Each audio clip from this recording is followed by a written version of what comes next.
কেমন আছেন আপনি? জি ভালো। আসসালামু আলাইকুম আপু, আপনি ভালো আছেন? মার্কেটে নতুন লঞ্চ হলো মানবতার বাতওয়ালি দাদি। উনি যারে পারেন তারাই ভাত খাওয়ান। হ্যাঁ, জি ভালো। আসসালামু আলাইকুম আপু, আপনি ভালো আছেন? আমি তো ভালো আছি। এখন আপনি কি ভাত খাইবেন? আরে উনি তো ভাত খান না, উনি তো খান টিকটক। জি জি, আপনি তা যদি খাবার খাওয়ান। তা আমি খাবার খাওয়াইলে আমি তো মনে করেন মুরব্বীদের খাওয়াই। ও আচ্ছা, উনি তো শুধু মুরব্বীদেরকে খাওয়ান, আর জোয়ানদেরকে মনে হয় দেন। আপনি যা হয়তো খাইতে চাইতেছেন, তাইলে তো আর আপনার আমার নিতে পারবেন। আমার সমস্যা আছে।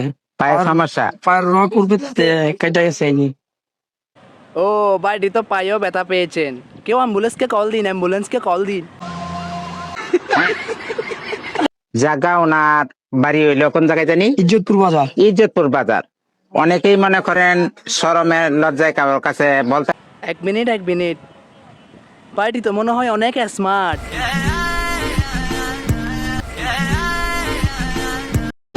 পারে না যে আমার খিদা পেটে, কিন্তু বলতে পারে না অনেকে, কিন্তু খিদা নিয়েই মানুষে ঘুরে ঘুরে। কিন্তু আমরা চাই যে ইনাদের মতো মানুষের পাশে আমরা সবসময় দাঁড়াই। হ্যাঁ, উনি সবার পাশে দাঁড়ায়, কারণ উনি বুঝতে পারেন না।